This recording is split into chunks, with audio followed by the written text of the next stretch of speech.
Welcome to the Thinklings podcast, a conversation where good thoughts help renew the mind with the Word of God. I'm Charlie Carter, and I'm here with Tim Little and Andy Stearns. Let's jump into the conversation. Welcome to the Thinklings podcast, which is unofficially sponsored by Ruby Coffee Roasters that was just being poured. That's as right. well as Luke Tennis from Malta. as well as Brickhouse Coffee Co. and Torchlight Coffee House. You guys are horrendous. We got a lot of unofficial sponsors. I'm gonna say it until someone tells me to stop saying it.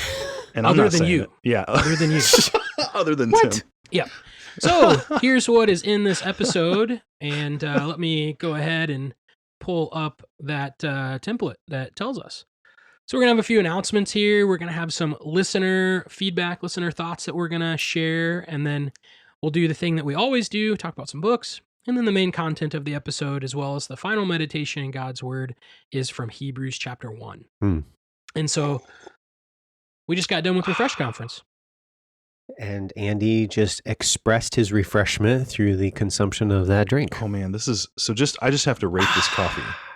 If this coffee were rated, I would give it a 6 and then I would add 4. It would be a 6 plus 4. This is a 10. I really like this coffee. Okay. It is so good. What? That's a way to say it. It is. It's a 6. But Plus 4. in all seriousness, Luke Tannis, thank you so much for the coffee. We are loving it right now and we are enjoying it on the podcast. Perfect. Any other thoughts from Refresh? I really enjoyed it. Go ahead. So You talked to like a million people. I did. So I will say that I think part of the unsung, well, it's probably sung enough, but the unsung goodness of Refresh, yeah, the speakers, yeah, all that stuff, that's all good. But I just like seeing old friends who are in ministry, who were in school when I was, like half of the people I talked to had Hebrew with you, Tim. We were all in class together. So I really like the fellowship and I like meeting new people. So it was good. I just really like that part. It was encouraging. I had a couple of workshops I was part of. I talked about the Song of Songs, which I had some really good feedback from that one. And then we had a Q&A on Christian nationalism, which we had some really positive attendance and feedback on that as well. So the Moscow Mood episode came up from our Thinklings episode a few weeks ago. So yeah, good stuff. I got to see an old college roommate, Jonathan, so that was fun. Yeah, I got to actually spend about an hour with him. He skipped a workshop and sat in my office, and we got to chat for a while. He also skipped a session for when we got together, and I won't name names, but he skipped a session intentionally. Can I just comment on that man's glorious beard? He has an amazing beard right now. Like that. It is nice. It is. He has many impressive. great features. Has a nice beard. Listener, Jonathan and Charlie, All right, were in my very first year of Greek, and they go way back. And Yes. it's just, if you want to like a friendship that will remind you of Lewis and the friendship chapter, Four Loves, I think I could safely say it's you two. Fuller's a good dude. Yes. I wish he lived closer. Yeah.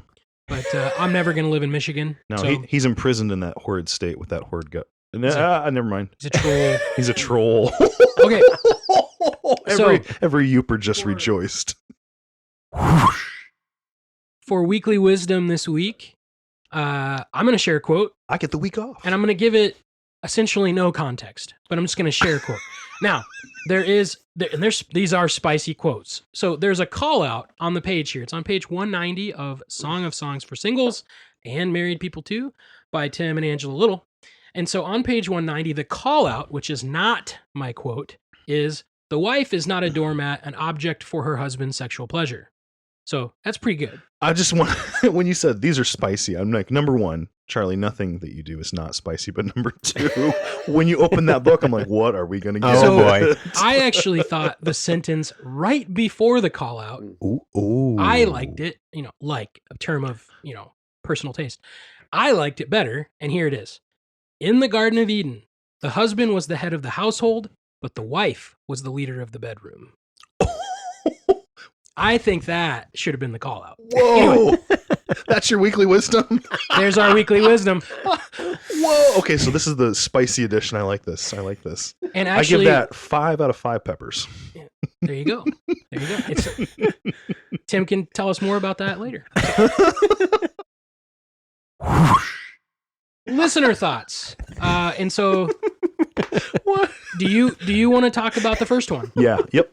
So This morning we are drinking coffee from Glorious Ruby Roasters, and we are not using the normal coasters that we do because listener, friend of the podcast, Paul Avery, shout out to Paul, has made us these really awesome wood grain coasters with the Thinklings podcast on the top, and they look really awesome. So we have 3 of these. So these are now the official maybe coaster of the podcast, and so 100%. these will be on. We'll put these on social media today. You'll see some reels. It looks like Tim's trying to do one right now.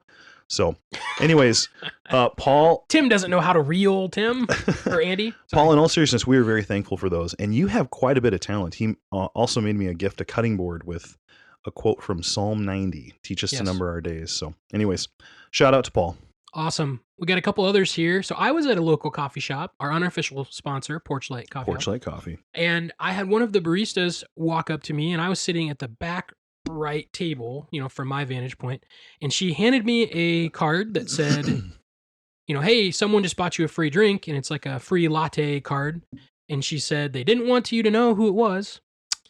And then I got an email a little bit later that was from thinklingsfan@gmail.com, and still anonymous, still don't know who this is, and they said, hope you enjoy that free coffee. And so do you just want to give a shout out to whomever that was? So what was their email? thinklingsfan@gmail.com. Thinklings Nation, do what you do and just spam that email with yeah, things right now. Spam them. Say we love you, say we're thankful. Just be encouraging to that guy or gal or whoever it is. And since we're not like an official entity, like a nonprofit organization or an LLC, we can't officially take funds from you. We will take free cups of coffee. Yeah, that's right. Or a bag. Charlie. So You guys moving are on. horrendous. We're awesome. I'll do the third one, and then Tim, you can mention the fourth one. There. All right. So also at Refresh, Dan Wirtz stopped in. He's one of our.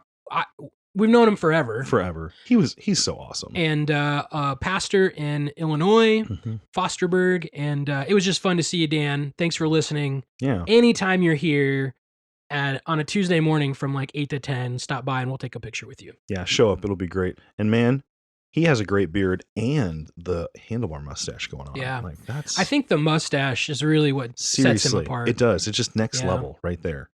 Like, And shout out to Emily Archer. Thanks for your feedback on the number 16 episode. So we do see this as a ministry. We're helping people draw close to the Lord and to His Word. So when we get that feedback, it's really encouraging. Yeah. So appreciate that. we feedback. really appreciate that. All right. We have some Thinklings business to tend to. Books and business. Let's talk about some books. And I'll go first since I have the main content of the episode. And so a while back, Andy was gifted some books.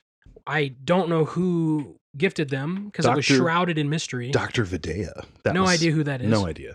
And it was some Tolkien things. And so the one that I guess I unofficially claimed was Smith of Wootton Major, or is it Wootton Minor? I don't know. And then the Farmer Major. Giles of Ham. Yeah. And so that's 2 short stories of Tolkien. So in this little book, it's like 50 pages each or so. One's a little bit longer than the other. And so I kind of just sat down. I needed a break on Saturday last week and just was like, well, let's go ahead and just read through this. And it's a cute little fairy story. And so I will emphasize it's a fairy story, not a fairy story. Fairy, F-A-E-R-Y, is the type of story that it is. It's not an F-A-I-R-Y. And there's an essay that Tolkien wrote on fairy stories, F-A-E-R-Y. I'm so sorry. Playing an Instagram reel of myself over there. And so Tolkien criticized like the modern rendition of fairies, like cute little tiny women that have magical powers. He looked at fairy more like a mysterious place, like fairy is a location. And so and in this story, fairy is a place that the character goes. And so it kind of gives you insight into that essay on fairy stories by Tolkien. And so it's a cute little story. It's fun. There's some, I read it's actually for Andy's Weekly Wisdom months ago. The opening line of that story is kind of funny, where it's like, it's kind of a long distance depending on the length of your legs, And that was a good quote, by the way. Good little opening line. But yeah, anyway, just a cute little fun story. I would recommend it for, anyone wanting a brief fiction children's thing. So. For my, excuse me, for my books and business, I have The Lord Bless You and Keep You, The Promise of the Gospel, and The Aaronic Blessing. This book came out this last summer, I think, maybe fall. By the author is Michael Glodo.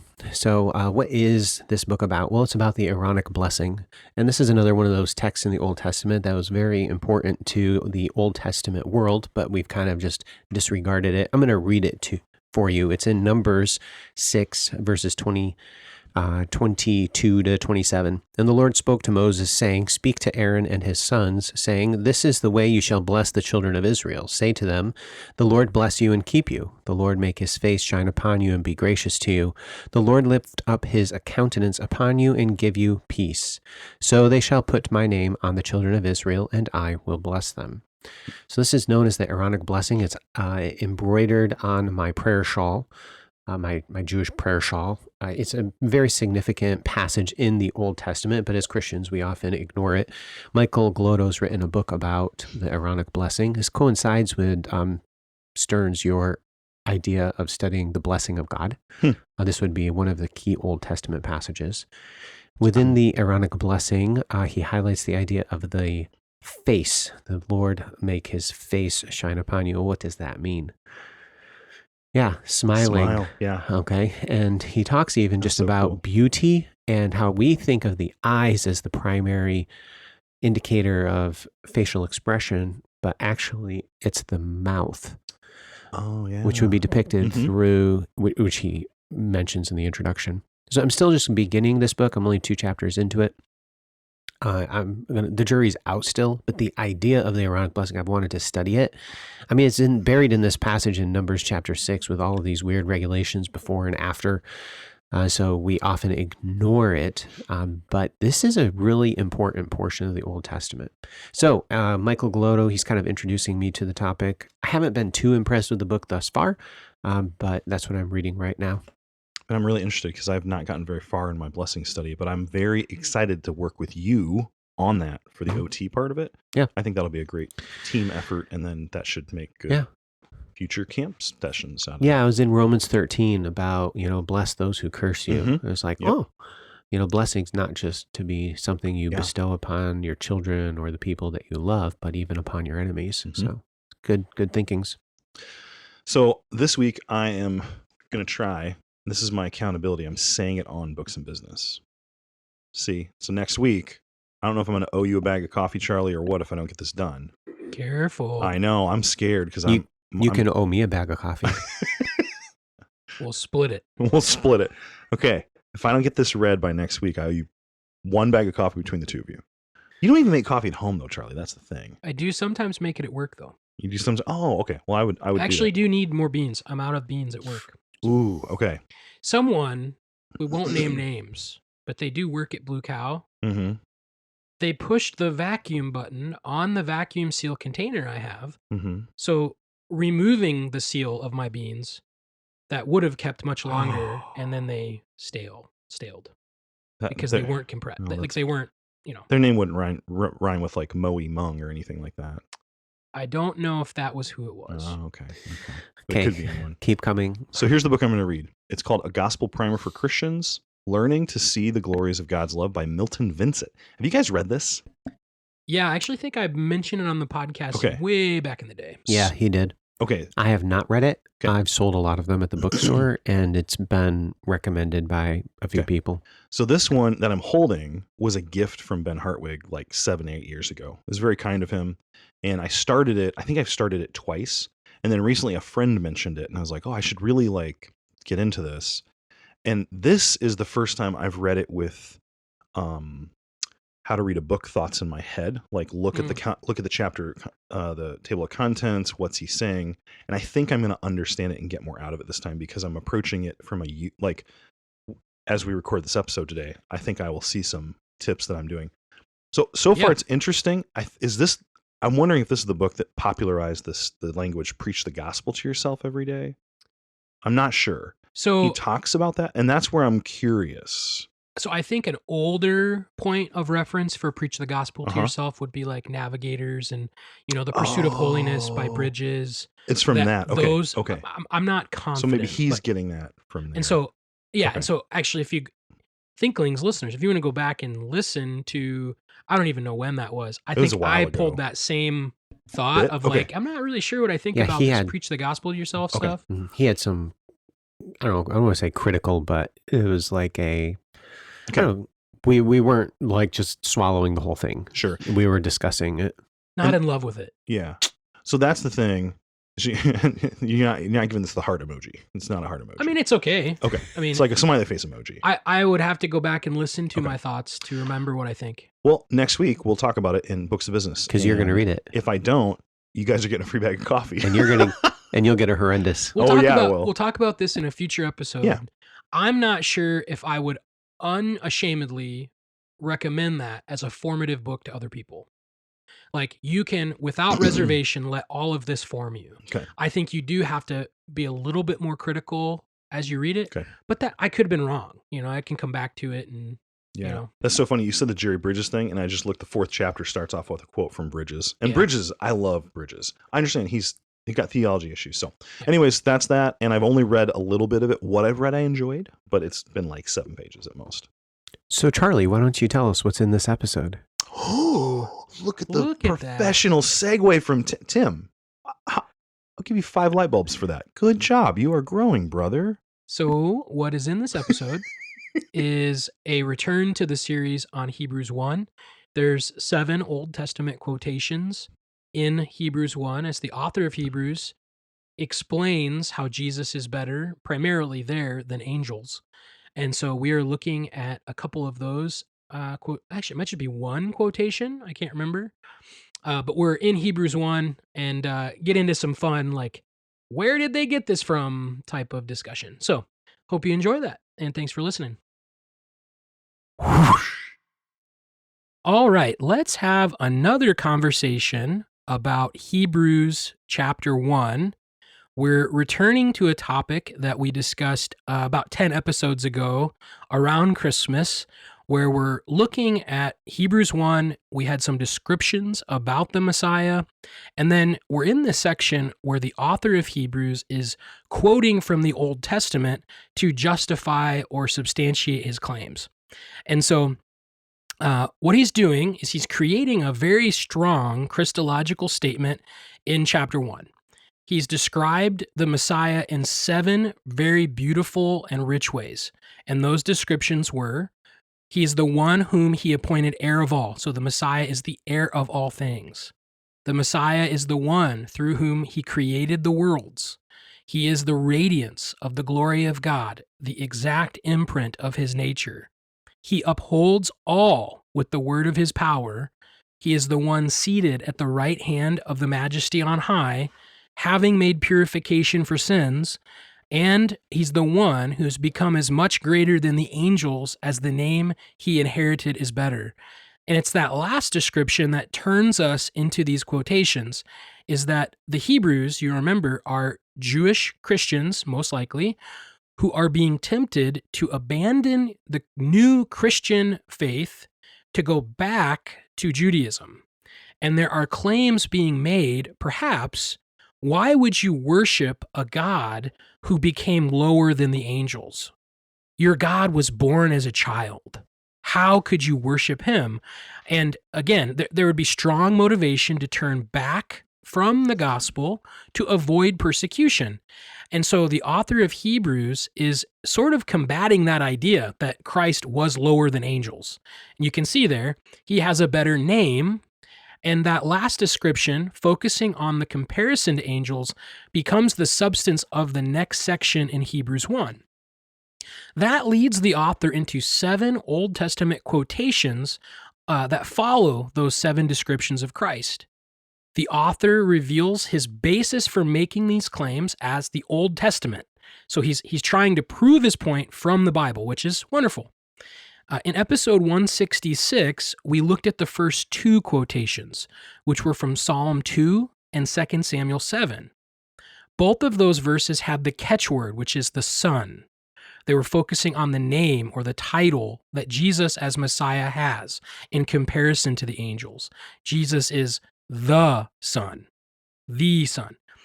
And the rhetorical question in verse 5, has God ever called an angel his son? No. The significance of those passages is that they both carry a strong flavor of Davidic kingship, that not only is Jesus that Messiah, as the Son, he will be the eternal Davidic king. The author of Hebrews is saying a couple of things all at once. Jesus is the Son. The name Son is not a title or position any angel ever has had or will have. And Psalm 2 and Psalm 7 tell us that the Son will be the future king. Jesus is the Son and the future king. The next verse, which is what we're going to talk about today, Hebrews 1:6, adds another quotation that's going to highlight the position of the angels in relation to that Son and that king. So Psalm 2, 2 Samuel 7, he's the Son who will rule. How do the angels interact with that Son and king? So why we're looking at this, why we're dedicating an episode to one verse, is there are a handful of, I have in air quotes, fun interpretive questions in this verse that we will discuss. And then we'll get to the pinnacle question, which is, where is the author of Hebrews quoting this idea from? So ultimately, we will see, again, Jesus is the guy to be worshiped, both by the angels and by us, the reader today. Jesus is the guy. The guy. Instead of that guy. Yeah. Parlance. Anyway, so a couple of introductory points, but let's go ahead and read the verse. And so, Andy, are you queued up, or am I queued up, or is anyone queued up for Hebrews 1:6? I got it. I've got everything here, so go ahead, Andy. Hebrews 1:6. But when he again brings the firstborn into the world, he says, let all the angels of God worship him. Awesome. So we have a couple of introductory, fun, interpretive things here. The first concerns that word you read that says again, which the Greek prof, what word is again? Should be Palin or Palin. Yes, Palin. I always think of the time when Sarah Palin runs again. I'm waiting for that day to make that knew you were joke in going to Greek do class. So way to set that up. The main interpretive ideas here is if that word is functioning as a temporal adverb or adjective type of an idea, so the key, temporal function, or if it's just a conjunction. And so if again means something with time, temporal, it is when a second time or again God brings the Son into the world. Like his second coming. Yes. And that is a very common interpretation of the again, is that something is going to happen with the angels and the Son when he comes again. And so that would be a key interpretation of again, is the parousia, the coming idea. Is that the right view, or do you Well, there's another else? view. Okay. And there are many other scholars who take the idea that it is just functioning as a normal conjunction, as if he's saying, and here's another passage, and again, here's another thing. Gotcha. And we're not going to really delve into that word specifically, but it does kind of start painting a picture for us. There's something that's going to happen between the angels and the Son in this quotation. And the idea is, when is it happening, perhaps? Or if when is even a thought of the author of Hebrews. So just keep that in mind. What does again mean? The second, there's a title given here to the Son, and it's a very common title. Well, it's not a common title, but it's used in other New Testament passages. He's described as the prototokos, the firstborn, which is mentioned in Colossians chapter 1. He's the highest rank. And so it's not the idea that Jesus was created, or he's the first thing created and then creates everything else. It's a positional title. So when again, here's another verse about it, the firstborn comes into the world. So what's being pictured is Christ as the highest rank is beginning to come or coming again into the world. So what you're picturing is Jesus, number one rank. We don't know exactly when or where yet, but that's who we're looking at. God is bringing his firstborn into the world. So that's number two is just that idea of what that firstborn means, and it's a rank. The third fun interpretive idea here is what world means. So we hear world and we instantly think Planet, universe. Well, more specific. Oh. Thulkandra. Oh, Earth. Earth. Hey! And so... Two light bulb emojis. So now think are horrendous. And this is where the interpretation of again has to be, is important. So if again is referring to his temporal second coming, when Jesus again comes to the earth, so he incarnated, that's his first, and he's going to come again, then here the world could refer to the earth. That would make sense depending on your interpretation of again. So is he a second time coming to the earth? Like his incarnation, he's going to come and conquer. Another idea, people who don't like the again as a temporal idea, they think that it's the heavenly realm, the heavenly world. And so instead of Christ coming in his second coming to earth, he's ascending after his resurrection. And that's where this scene takes place with the highest ranking son and the angels. So that interpretation of again decides for you, sort of, if this is the first ranking son and is coming to earth, or it's the son, the first rank in heaven amongst the angels in either location. So, yes. So are you going to tell us your view? I'm leaning towards the ascension idea. As opposed to the second coming. As opposed to the second coming, I would say what's going to happen between the angels and Christ, it works for either. But okay. I like the conjunctive idea for again rather than the temporal. But there are great scholars who take both sides. Sure. So it's not that relevant really to the conversation. It's an interesting, fun, interpretive thought, but it's not going to drastically change your theology of the Son. I had another thing. The word for world is not the normal word for world, at least that I expected. It's oikumene, which is like the earth as an inhabited area. So that seems to be like the physical earth focused. Yeah. And we're not going to dive any much farther to that. That's not helpful to the conversation. But that's the term is words are important, but that's where interpreters are going to take the different routes. I see. Is it physical earth or is it like heavenly realm? Sure. And yeah, I like both. Both are fine. All right, sounds good. Fine. This is just a tidbit for the audience. It may not even matter, but you had mentioned views on who Christ is, and you said he's not like the first created being that then created everything else. That's the Jehovah's Witness view. Yeah. And them and I think the Mormons are totally different. But so just listener, if you have any exposure to Jehovah's Witnesses, they would not think he was eternal. They would think Christ is a creation and then God endows him with power. Which we unrelated, would call just a theological tidbit. Heresy. And this would be one of the texts that they would go to argue for their view. Yes, they use this. But they have misunderstood the word firstborn, which is not our, right. The other thing, just since I used to teach on this, the other thing to remember about Jehovah's Witnesses is they have their edition of the Bible. And so when we have different versions, like translations, we're talking about the same almost underlying text, or maybe we think it's this word or that because we have evidence, and then we translate it differently. You have to understand with Jehovah's Witnesses, they actually go into the text and change the Greek. And it's very, very unauthoritative in my mind. Unsavory.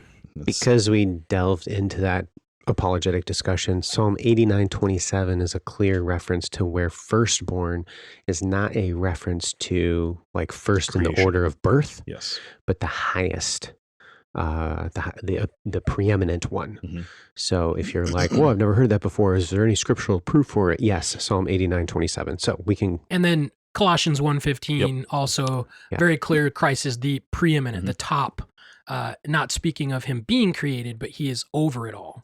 We are high Christology as the one who created and sustains. Yeah, and so all of that. So just an aside. Just look at the characters that you're going to have here. So in either the earthly realm or in heaven, at either a future again coming or at his ascension to heaven, you have the firstborn. We haven't yet seen what the angels are doing. And that's where we get to this Old Testament quotation. And we have to decide what the author's quoting, which it's time for some Bible study, baby. Ooh, yeah. Let's do this. So we need like a sound effect for that. yeah, we do. Oh, brother. So Bible study. what most people are, It's Bible study time, Hey. baby. we got to get going. Oh yeah, we Stop. gotta go. So, yeah, Tim, Time stay crunch. on task. So So watch it. what Role people reversal. are trying to decide, and pretty much any translation that you have in English is going to notate somehow that we have some controversy with Hebrews 1:6. So, and controversy isn't the right word, but we're not sure. People are trying to decide. So if we read Hebrews 1:6, the quotation in ESV, it reads, "Let all God's angels worship him." In the ESV Bible, if you look down, you will see a notation of Deuteronomy 32:43, which is the last verse of what, Tim? The song with Moses. The Song of Moses. And if you turn to Deuteronomy 32:43 in the Old Testament, so in the same Bible, flip back, it then says, "Rejoice with him, O heavens, bow down to him, all gods." And there are a handful of footnotes to that verse. And you'll notice, well, that phrase, "let all God's angels worship him," wasn't in Deuteronomy 32:43. You're like, well, is he quoting from that? So there's a footnote then there in Deuteronomy that then points out to you that the Dead Sea Scrolls, the Masoretic text, and the Septuagint all kind of bounce around together on this. So if you get a Septuagint translation, so that would be the Greeks, a Greek translation of the Old Testament of Deuteronomy 32:43, it reads, "Rejoice, ye heavens, with him, and let all the angels of God worship him." You're like, there it is. "Rejoice, ye Gentiles, with his people, and let all the sons of God strengthen themselves in him." And so what you notice is if you compare these texts side by side is that the phrase is not really there, and it kind of is pulling a term, angel, from a later part of the verse and putting it with an idea from the front. So let all the angels of God worship him. In the actual Septuagint text, that second phrase doesn't have the word angelos. That's in the third phrase of the Septuagint rendering. So they're like shuffling it a little bit in the English translation. And so what? And you're like, what in the world is going on? So This is a train wreck. yeah. So another idea is that this phrase in Hebrews 1:6, instead of Deuteronomy 32, comes from Psalm 97:7, which says, "Worship him, all you gods," which again, if you'll note, is not exactly "let all God's angels worship him." So it's closer, but it's still not that wording. So now let's look at the New King James. Okay, so we were just looking at an ESV Bible. If you have a New King James, Hebrews 1:6 reads, "Let all the angels of God worship him." And it says directly there, this is Deuteronomy 32:43. So then, if you look at the footnote, it says Deuteronomy 32:43, and in parentheses, Septuagint, Dead Sea Scrolls, You're right. Psalm 97. That's awesome. And what they're trying to tell you is not, Wow. we're for sure on this. What they're trying to tell you is, we're not for sure on this. They're like, look at all these other things it could be. Wow. If you then in the New King James Bible turn to Deuteronomy 32:43, it says, "Rejoice, O Gentiles, with his people," which was different than ESV. It says nothing about angels in New King James. You're right. There's a footnote in Deuteronomy 32:43 in the New King James Bible that says, "A Dead Sea Scroll fragment adds, 'and let all the gods worship him.' Compare with the Septuagint in Hebrews 1:6. Wow. This is And then if you were to turn to Psalm 97 in New King James, it says, "Worship him, all ye gods." So you're like, what in the world is the Hebrew author of Hebrews doing? Is he quoting from Deuteronomy 32? Is he quoting from Psalm 97? Is it some like strange compilation? Is he like making something up? And, I think those are, worthy questions to seek an answer for, which is why we're talking about it. Yeah. So in the Greek translation of the Old Testament, which is, the Septuagint, which, we shouldn't really put the on it because it was translated over a multitude of years. It probably began with the Torah or the Pentateuch. Man, Tim is grabbing old, thick books off his shelves. Professor just grabbed some books, people. And so it probably started with the Pentateuch in Alexandria, where a lot of Jewish Christians, or I guess not Jewish Christians, but people wanted the Old Testament text of the Old Testament into Greek. And so they translate probably starting with Genesis, Exodus, Leviticus, Numbers, Deuteronomy. That then would have trickled through the rest of the Old Testament canon into the Psalter. What is noted at the end of the Septuagint Greek translation of the Psalter is there is a book of odes. And it's other songs would be maybe a way of saying it. Not to be confused with the Odes of Solomon, but there is a book of odes, Greek translations, at the end of the Greek Psalter.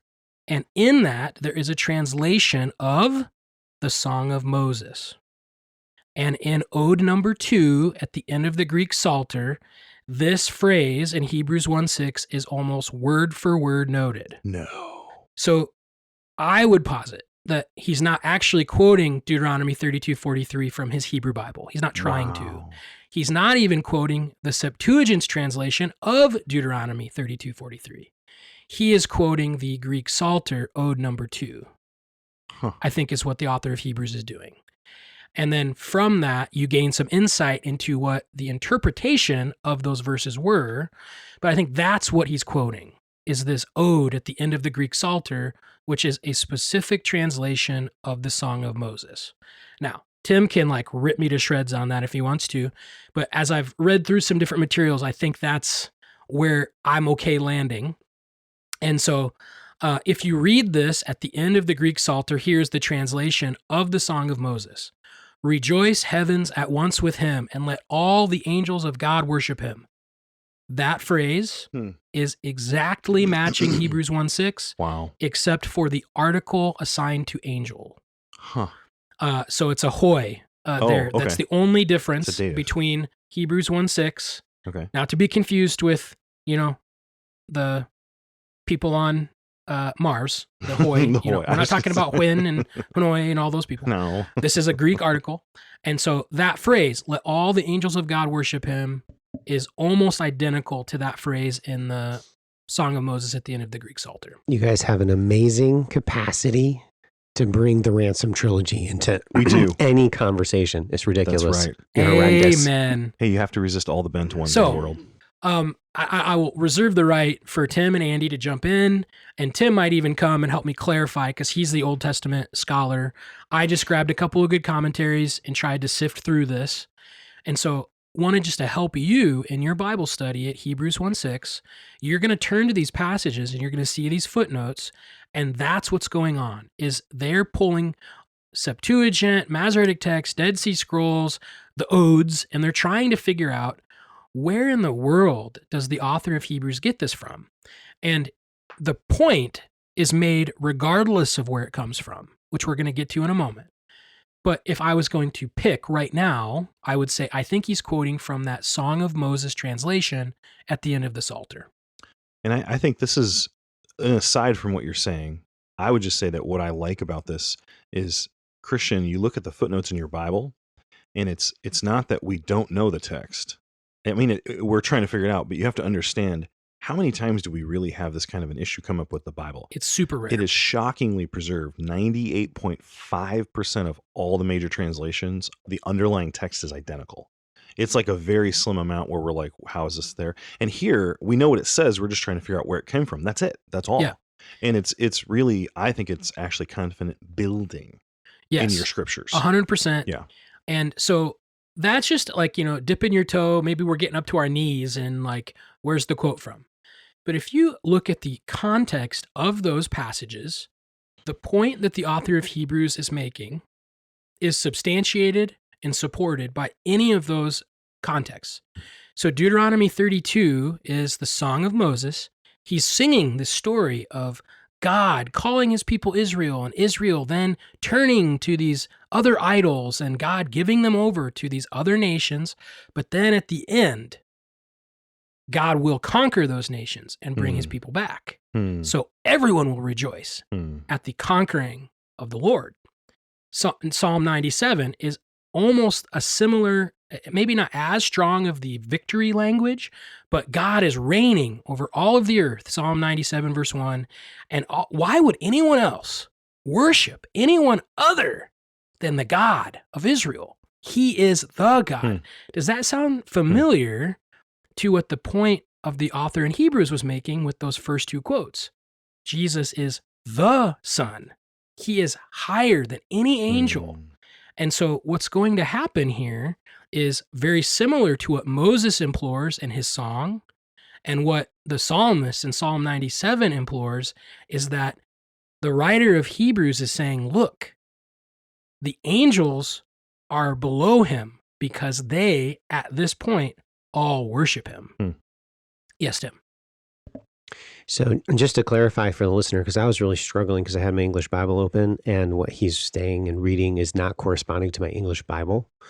So what the discussion concerns in Deuteronomy 32:43? Yes. 32:43 is that the Dead Sea Scroll manuscript, okay, has this Hebrew document, and this would be the translation of Deuteronomy 32:43. Give his people ringing acclaim, O heavens, and worship him, all you gods. So the gods would be the angels. For the blood of his sons he will avenge. Yes, he will return vengeance to his adversaries, and to those who hate him he will requite and atone for the land of his people. And there are some Hebrew scholars that believe that the Masoretic text has actually erred because of haplography. Haplography is a technical textual criticism term where different the same characters, they look exactly the same. So a scribe would have accidentally skipped over a line of the poetry and missed it. Yeah. So there's a fair amount of debate about it. But if you're wondering, my Bible's not corresponding to this, the reason is because something potentially is missing. And most modern translations are going to give you some notation of what they're trying to do, why theirs reads the way it reads. And it's a fascinating textual criticism, fun interpretive idea.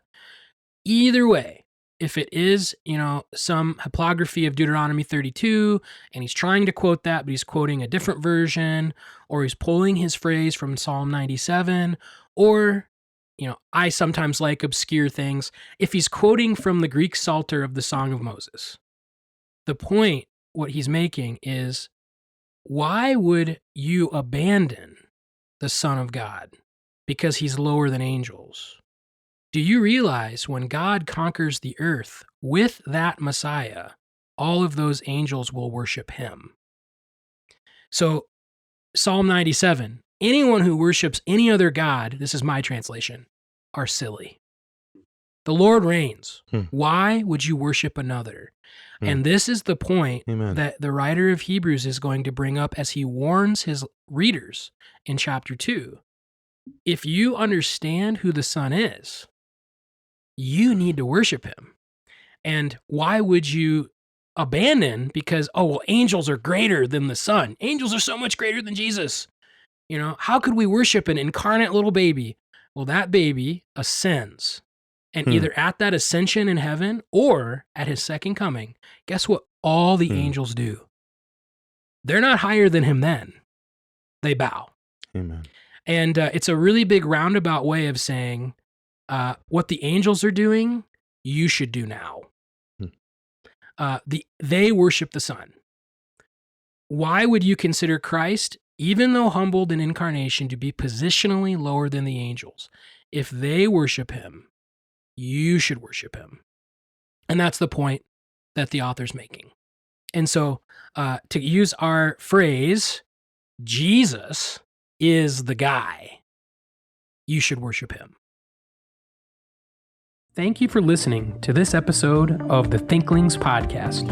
We would love to hear from you. If you have any feedback, suggestions, or potential topics that you'd like us to discuss, you can contact us through our email, thinklingspodcast@gmail.com. Remember, don't let this conversation end with this podcast. Read good books, talk about them with your friends, and always continue to cultivate your mind. See you next time on the Thinklings podcast.